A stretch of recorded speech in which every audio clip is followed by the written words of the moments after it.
सतो मा सद्गमय तमसो मा ज्योतिर्गमय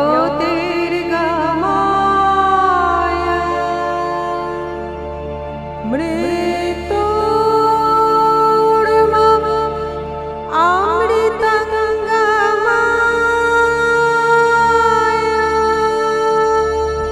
নমস্কার, লিপিকা বলছি। আমাদের 6th সেমিস্টারের প্রথম পর্ব শুরু হলো।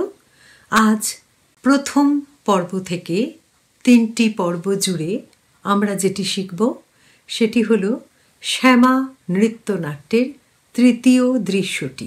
আমাদের সিলেবাসে বিভিন্ন নৃত্যনাট্যের এক একটি দৃশ্য শেখার নির্দেশ দেওয়া রয়েছে। আমরা চণ্ডালিকা শিখেছি, চণ্ডালিকার প্রথম দৃশ্যটি আমরা শিখেছি। এবার শ্যামা নৃত্যনাট্যের তৃতীয় দৃশ্যটি আমরা শিখব। এই তৃতীয় দৃশ্যটিতে মোট 7টি গান রয়েছে। গান বলাটা ভুল হবে, নাট্যগীতি রয়েছে, সেটি বলা আরও যথাযথ। আমরা আজ প্রথম ক্লাসে প্রথম দুটি গান বা নাট্যগীতি শিখব। দুটি গানই একটি কমন রাগের ওপর বেস করে তৈরি, তাই প্রথম দিন আমরা ওই দুটি শিখব। পরের ক্লাসে আমরা পরের 3টি গানের অংশ শিখব এবং তৃতীয় ক্লাসে আমরা শেষ দুটি শিখব। এবং এবারে যেটি একটু নতুনত্ব সেটি হলো আজ আমরা যা শিখব পরের পর্বে সেটি আমি রিপিট করব, অর্থাৎ সেই গানগুলো শুদ্ধ নিয়ে আমরা পরের গানে যাব এবং শেষ পর্বে অর্থাৎ ৭৮তম পর্বে আমরা পুরো 7টি গান একসাথে গেয়ে অভ্যাস করব, তবেই কিন্তু নাটকীয়তাটি আসে। শ্যামা নৃত্যনাট্যের কাহিনীটি আমাদের অনেকেরই জানা, আবার অনেকের অজানা, তাই প্রথমেই আমি একটু গল্পটি বলে নিই। এই শ্যামা নৃত্যনাট্যটি কবির শেষ বয়সের রচনা। রচনাকাল 1939। 1941 কবি দেহ রেখেছিলেন, অর্থাৎ মাত্র তার 2 বছর আগে কবি এই নৃত্যনাট্যটি রচনা করেন। অ্যাকচুয়ালি এটি কথা ও কাহিনী কাব্যগ্রন্থ অন্তর্ভুক্ত পরিষদ নামের যে কবিতাটি সেটিরই নাট্যরূপ। নাট্যরূপ না বলে নৃত্যনাট্যরূপ বলা ভালো। শ্যামা রাজ নর্তকী। উত্তীয় নামের একটি কিশোর তার প্রেমে পাগল। পাগল মানে সে উন্মাদ, সে শ্যামাকে প্রায় ভজনা করে। সেটি দেখে শ্যামার সখীরা কষ্ট পায়, কিন্তু শ্যামা তার দিকে ফিরেও তাকায় না। এই গেল শ্যামা এবং উত্তীয়ের পরিচয়। এবার আসি বজ্রসেনে। নৃত্যনাট্যটিতে মূল চরিত্র 3টি, 1 নারী 2 পুরুষ, শ্যামা এবং উত্তীয় বজ্রসেন।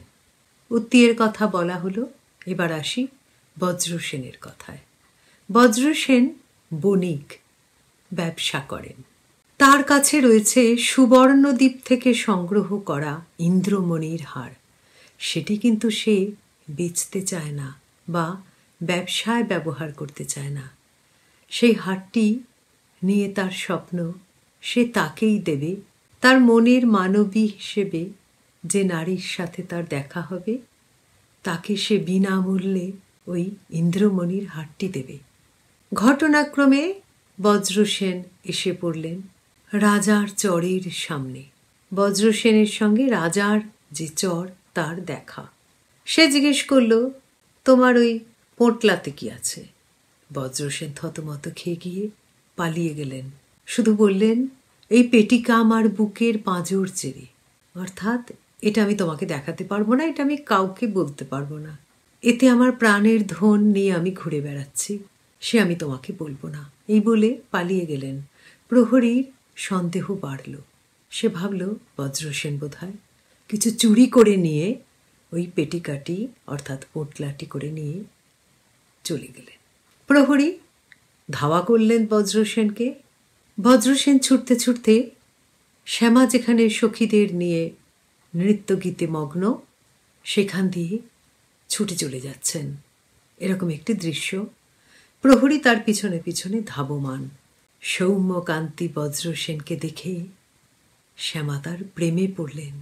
বজ্রসেনের অনিন্দ সুন্দর দেহকান্তি শ্যামাকে পাগল প্রায় করে তুলল। তার রূপে শ্যামা মুগ্ধ। লাভ অ্যাট ফার্স্ট সাইট। অবশেষে বজ্রসেন ধরাও পড়লেন প্রহরীর কাছে। শ্যামা দূত পাঠিয়ে প্রহরী সমেত বজ্রসেনকে তার কাছে আনালেন এবং প্রহরীকে প্রশ্ন করলেন, কি করেছে এই মানুষটি? কেন তুমি একে ধরেছ? প্রহরী তখন শ্যামাকে বললেন যে এই বিদেশি যুবকটি কিছু একটা চুরি করে ওই পেটিকার মধ্যে রয়েছে, সেটি নিয়ে পালাচ্ছে। যদি চুরি না করে থাকবে ও পালাবে কেন? তাই ওকে ধরা হয়েছে এবং ওর মৃত্যুদণ্ড তো অবশ্যই হবে। শ্যামা 2 দিন মাত্র সময় চেয়ে নিলেন প্রহরীর কাছে। প্রহরী রাজি হলো। শ্যামা এরপর ডাক দিলেন, এই নিরাপরাধ বিদেশির প্রাণ রক্ষার জন্য কেউ কি কোনোভাবে আমাকে সাহায্য করতে পারো? তখন উত্তীয় এসে হাজির হলো। সেই উত্তীয় যে শ্যামাকে ভালোবাসত। শ্যামার কাছে সবকিছু শুনে সেই নিষ্পাপ কিশোর প্রেমিক উত্তীয় প্রহরীর কাছে গিয়ে ধরা দিল, আত্মসমর্পণ করল এবং নিরপরাধ উত্তীয় বধ হল কারাগারে। উত্তীয়ের এই জীবন দান কিন্তু শ্যামার জীবনে কাঁটা হয়ে ফিরে আসবে। সেই ঘটনায় আমরা পরে আসব এবং সেই ঘটনাটি নিয়েই গল্পটি। এরপর কি হলো? এরপর শ্যামার সঙ্গে বজ্রসেনের মিলন হলো। বজ্রসেন মুক্তি পেলেন কারাগার থেকে, কারণ আসল চোর তো ধরা পড়ে গেছে, সে তো উত্তীয়। উত্তীয়কে শ্যামা তার হাত থেকে রাজার দেওয়া আংটি, অঙ্গুরীয়, সেটি দিয়েছিল যাতে যেটা সে প্রহরীকে দেখিয়ে প্রমাণ দিতে পারে যে সে চুরি করেছে, এবং সেই কারণেই উত্তীয়ের প্রাণ চলে গেল। বজ্রসেনের সঙ্গে শ্যামার মিলন হলো। দেশ ত্যাগ করে তারা চলে গেলেন দূরে। এরপর শ্যামাকে বজ্রসেন বারবার জানতে চাইলেন কেন তাকে ছাড়া হলো। সে তো কারাগারে বন্দী ছিল, কি কারণে সে মুক্তি পেল? অবশেষে শ্যামা বলতে বাধ্য হলেন উত্তীয়ের কথা। সেটি জানতে পেরে বজ্রসেন অত্যন্ত ক্রুদ্ধ হলেন, ধিক্কার দিলেন শ্যামাকে। কারুর জীবনের বিনিময়ে তুমি আমাকে মুক্ত করেছ, কিরকম নারী তুমি? অত্যন্ত ঘৃণায় বেদনায় বজ্রসেন শ্যামাকে ত্যাগ করে চলে গেলেন। মিলন হয়েও হলো না। বজ্রসেন এক অসীম দুঃখ বহন করে বিষম অন্তর্দ্বন্দ্বে জর্জরিত হয়ে উচ্চারণ করলেন, ক্ষমিতে পারিলাম না যে, ক্ষমহে মম দীনতা, পাপী জন শরণ প্রভু। আর শ্যামার দুঃখের তো কোনো সীমা পরিসীমাই নেই। উত্তীয়ের মৃত্যু ঘটানোর মধ্যে দিয়ে যে প্রেম শ্যামা লাভ করেছিল, তাকে ভোগ করার অধিকার থেকে সে চিরদিনের মতো বঞ্চিতা হল। এই ট্র্যাজেডি শ্যামার জীবনে নিদারুণ অভিশাপ, এবং এই ট্র্যাজেডি এই কাহিনীর মূল বক্তব্য। আমরা আজ যে দৃশ্যটি শিখব সেটি তৃতীয় দৃশ্য। এই দৃশ্যে আমরা দেখছি উত্তীয় বধের পর শ্যামার সঙ্গে বজ্রসেনের মিলনের দৃশ্য। বাজে গুরু গুরু শঙ্কার ডঙ্কা, ঝঞ্ঝা ঘনায় দূরে, ভীষণ নীরবে, কত রব সুখ স্বপ্নের ঘোরে আপনা ভুলে, সহসা জাগিতে হবে রে। বাজে গুরু গুরু শঙ্কার ডঙ্কা, ঝঞ্ঝা ঘনায় দূরে, ভীষণ নীরবে। এটি হলো প্রথম গানটি। রাগ মেঘমল্লার, তাল কাহারবা। বাজে গুরু গুরু শঙ্কার ডঙ্কা, ঝঞ্ঝা ঘনায় দূরে,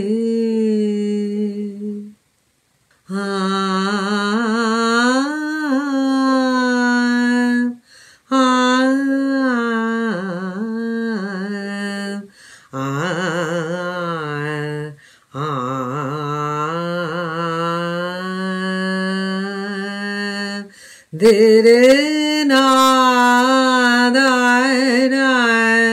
ধে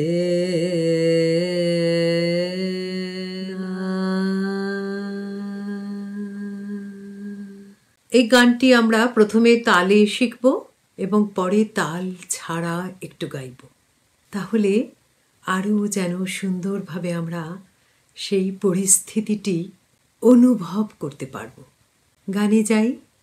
বাজে গুরু গুরু শঙ্কর ডঙ্কা, ঝঞ্ঝা ঘনায় দূরে,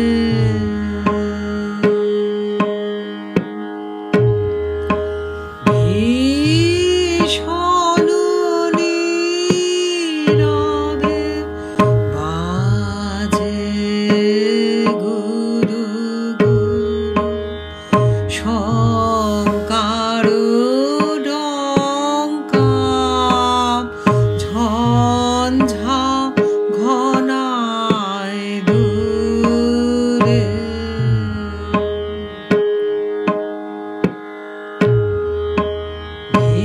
ভীষণ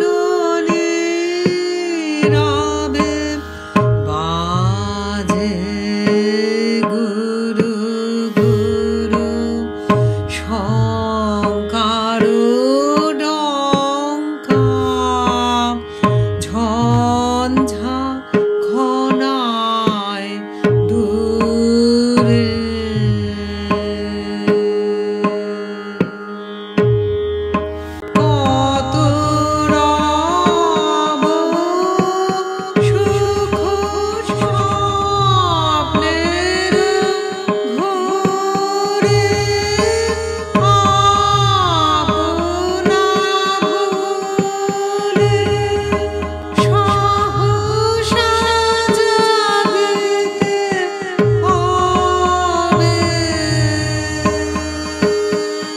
বাজে গুরু গুরু শঙ্কর ডঙ্কা,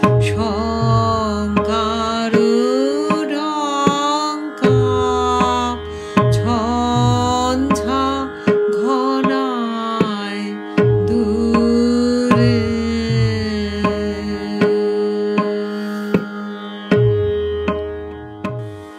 বাজে গুরু গুরু শঙ্কর ডঙ্কা, ঝঞ্ঝা ঘনায় দূরে, ভীষণ নীরবে বাজে গুরু গুরু শঙ্কর ডঙ্কা, ঝঞ্ঝা ঘনায় দূরে, কত রব সুখ স্বপ্নের ঘোরে, আপনা ভুলে সহসা জাগিতে হবে, বাজে গুরু গুরু শঙ্কর ডঙ্কা, ঝঞ্ঝা ঘনায় দূরে। গানটি শ্যামা চরিত্রটির কণ্ঠে ছিল। এরপরে মঞ্চে বা দৃশ্যে বজ্রসেনের প্রবেশ। তিনি কারাগার থেকে মুক্ত হয়েছেন, শ্যামার সঙ্গে তার দেখা।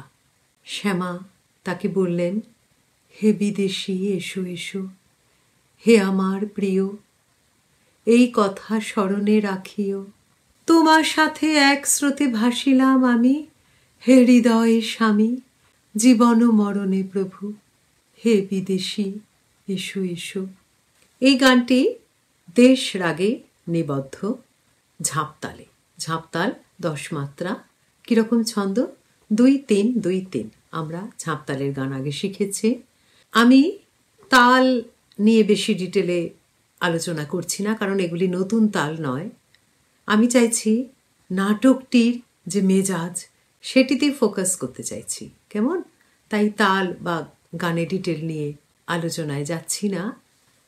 আমি শুধু দৃশ্যটি খুব ভালো করে তোমাদের বুঝিয়ে দিতে চাইছি, যাতে তোমাদের গানগুলি গাওয়ার সময় চরিত্রটি ফুটিয়ে তুলতে সুবিধা হয়। এটি দেশ রাগে নিবদ্ধ। কেন বললাম দুটি রাগই একই ধরনের? দেশ রাগ ও বর্ষার রাগ, আর আগেরটি ছিল মেঘ মল্লার। কবি এই যে দৃশ্যটিতে, এগুলি কিন্তু আমাদের লক্ষ্য রাখতে হবে কি অদ্ভুতভাবে এই আবহটি এনেছেন, এই আবহটি ফুটিয়ে তুলেছেন। যেন একটা কিরকম ভয় ভয় কি যেন ঘটতে চলেছে, এরকম একটি দৃশ্যপট। কারণ এই মিলনটি খুব সুখকর নয়, এর সঙ্গে একটি কাঁটার মতো উত্তীয় চরিত্রটি জড়িয়ে রয়েছে। কারোর প্রাণের বিনিময়ে এই মিলন দৃশ্যটি রচিত হয়েছে।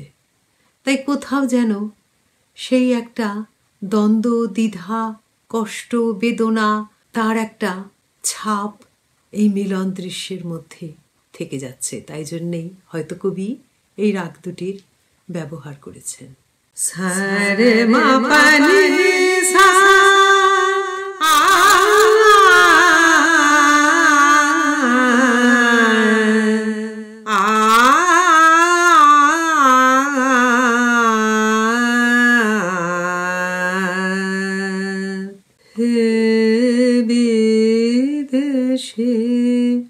এসো এসো হে আমার প্রিয়,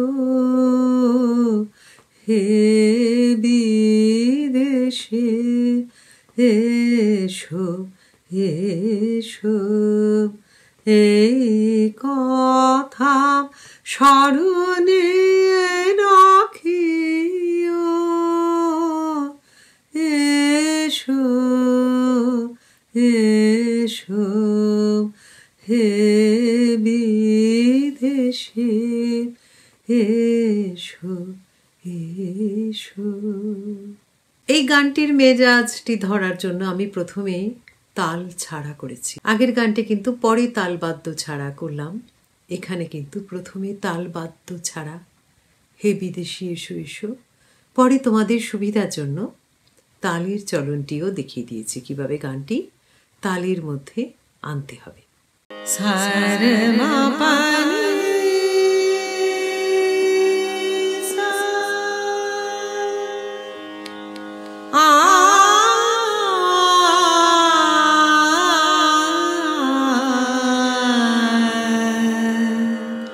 রে নি দা নি পা দা মা পা মা গে রে গা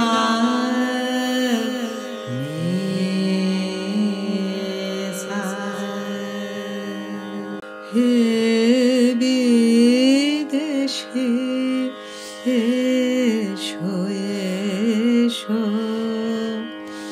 হে আমার প্রিয়, হে বিদেশে এসো এসো, এই কথা স্মরণে রাখিও, এসো এসো হে বিদেশে এসো এসো। তোমার সাথে এক স্রোতে ভাসিলাম আমি, হে হৃদয় স্বামী, জীবনে মরণে প্রভু, হে বিদেশে এসো এসো, হে বিদেশে এসো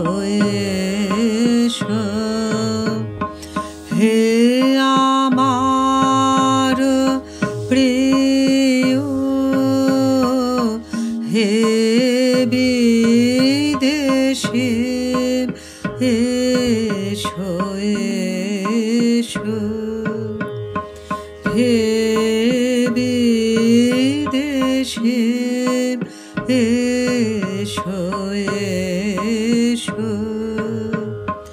হে আমার প্রিয়, হে বিদেশে এসো এসো। এই কথা স্মরণে রাখিও, এসো এসো, হে বিদেশে এসো এসো। তোমার সাথে এক স্রোতে ভাসিলাম আমি, হে হৃদয়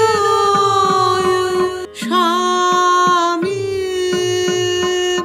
জীবনে মরণে প্রভু, হে বিদেশে এসো এসো। তোমার সাথে এক স্রোতে ভাসিলাম আমি, হে হৃদয় স্বামী, জীবনে মরণে প্রভু, হে বিদেশে এসো এসো, হে আমার প্রিয়, হে বিদেশে এসো এসো।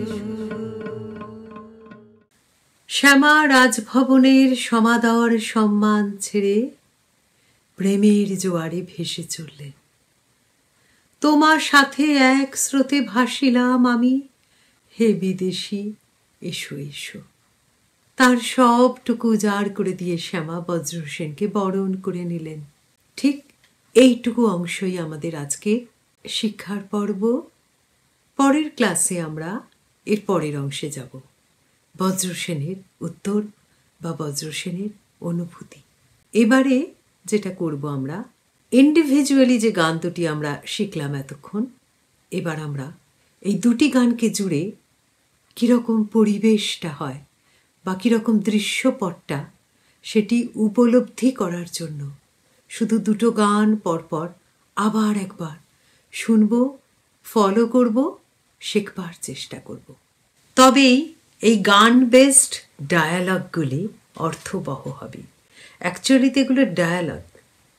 বাজে গুরু গুরু শঙ্কার ডঙ্কা, ঝঞ্ঝা ঘনায় দূরে,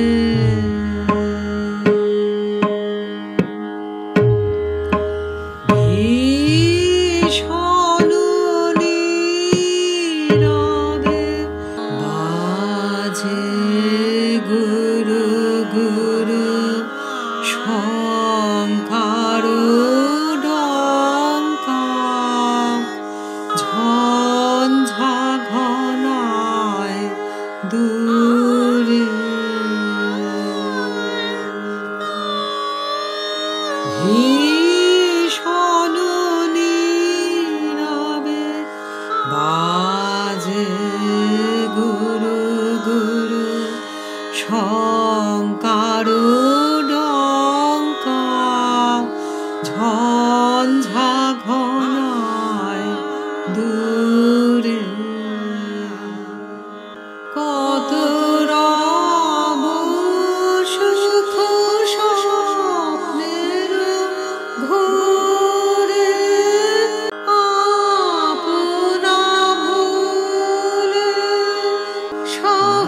আশা জাগিতে হবে,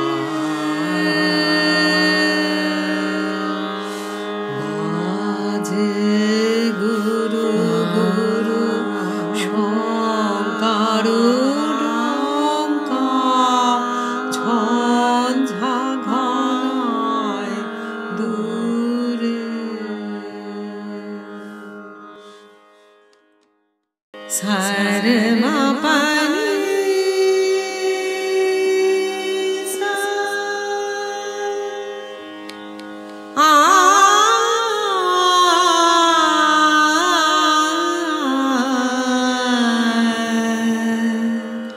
রে নি দা নি পা দা মা পা মা গে রে গা নি সা। হে বিদেশে এসো এসো, হে আমার প্রিয়, হে বিদেশে এসো এসো, এই কথা স্মরণে রাখিও, এসো এসো, হে বিদেশে এসো এসো।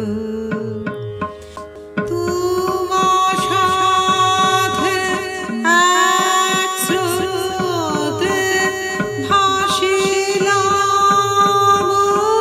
আমি, হৃদয় স্বামী, জীবনে মরণে প্রভু, হে বিদেশে এসো এসো, হে আমার প্রিয়, হে বিদেশে এসো এসো। শ্যামা বলছেন, হে বিদেশি এসো এসো। বজ্রসেনের পরে উত্তরে বলবেন, আহা এ কি আনন্দ, হৃদয় দেহে ঘুচালে মম সকল বন্ধ, আহা এ কি আনন্দ। এলে কারাগারে রজনীর পাড়ে উষার সম। সেই গানটিতে আমরা পরের ক্লাসে যাব, আর এর বেশি বলে আমি তোমাদের কনফিউজ করব না। আজ যেটুকু শিখলাম আমরা, দুটি বর্ষার রাগ ভিত্তি করে প্রস্তুত করা গান আমাদের কবির, শুধু এই বজ্রসেনের কারাগার থেকে মুক্তি, শ্যামার সঙ্গে সাক্ষাৎ, শ্যামার তাকে আহ্বান জানানো, এবং তারা রওনা হয়ে গেলেন এক অজানা দেশে, অজানা জীবনে, অজানা পথে। ঠিক এইটুকুই আজ আমাদের আলোচ্য বিষয় ছিল। ছোট্ট পর্ব, কিন্তু খুব গুরুত্বপূর্ণ। পরের ক্লাসে আমরা বজ্রসেনের উত্তর থেকে শুরু করব, কিন্তু এই প্রথম গানটি বাজে গুরু গুরু শঙ্কার ডঙ্কা, ঝঞ্ঝা ঘনায় দূরে, এখান থেকে কিন্তু আবার পুরোটা করব, ঠিক যতটা শিখব। আজ আমরা প্রথম দুটি গান শিখলাম, পরের দিন আমরা 3টি গান শিখব এবং 5টি গান একসাথে গাইব। তারপরে ক্লাসে আমরা আরও নতুন 2টি গান শিখে 7টি গান একসাথে গাইব। আজ আসি। हसतो मा सद्गमाय, तमसो मा ज्योतिर्गमाय, मृत्युंजय